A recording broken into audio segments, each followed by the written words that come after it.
La coronarographie est un examen permettant d'établir un diagnostic précis de l'état des vaisseaux qui irriguent le cœur et à visualiser les cavités cardiaques.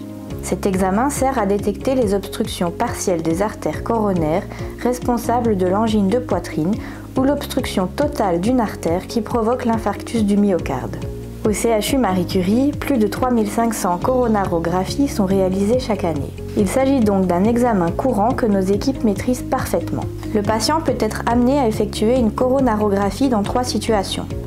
Après une consultation chez votre cardiologue, en cours d'hospitalisation, cet examen peut également être prescrit.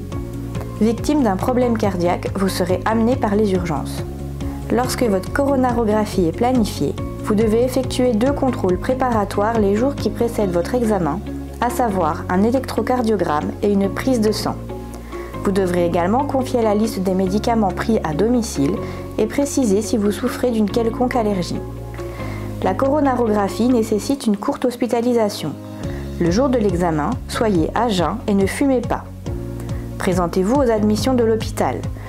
Une fois les formalités administratives accomplies, vous pourrez vous rendre dans le service d'hospitalisation où vous serez accueilli par le personnel infirmier. Celui-ci vous installera dans une chambre, vérifiera votre identité ainsi que le port du bracelet d'identification fourni lors de votre inscription. L'infirmier prendra vos paramètres et se chargera également du rasage des régions de l'aine et du poignet. Une fois la douche préopératoire réalisée à l'isobétadine, sauf en cas d'allergie, vous pourrez enfiler la blouse qui vous sera fournie. Il sera encore vérifié que vous ne portez pas de bijoux à la main droite ni de prothèse dentaire. Des urgences pouvant s'intercaler dans le planning de la journée, l'attente reste variable. En salle de coronarographie, une nouvelle vérification de votre identité sera réalisée. Mis sous perfusion, vous serez installé confortablement sur la table d'examen et monitoré. Si vous êtes anxieux, un calmant pourra vous être administré. L'examen est réalisé sous anesthésie locale. Il consiste en l'introduction d'un cathéter, soit via l'artère fémorale par le pli inguinal, soit, le plus souvent, par l'artère radiale via le poignet. Il est donc indolore, mais il est possible que vous ressentiez un léger picotement et une sensation de chaleur en début d'examen.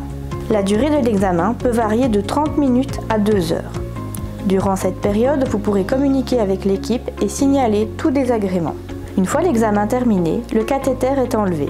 S'il a été introduit par le poignet, un bracelet compressif est mis en place pour éviter le saignement.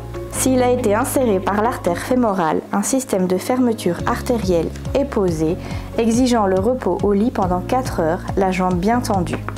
Après l'examen, vous serez reconduit dans votre chambre. En l'absence de nausées, vous pourrez boire et manger. Selon les résultats et avec l'accord du médecin, vous pourriez sortir le jour même. En cas de pose de stent, la sortie est prévue le lendemain. Lors de votre retour à domicile, évitez les mouvements brusques ou le port de charges lourdes qui pourraient déclencher un saignement. En cas de problème, n'hésitez jamais à nous recontacter.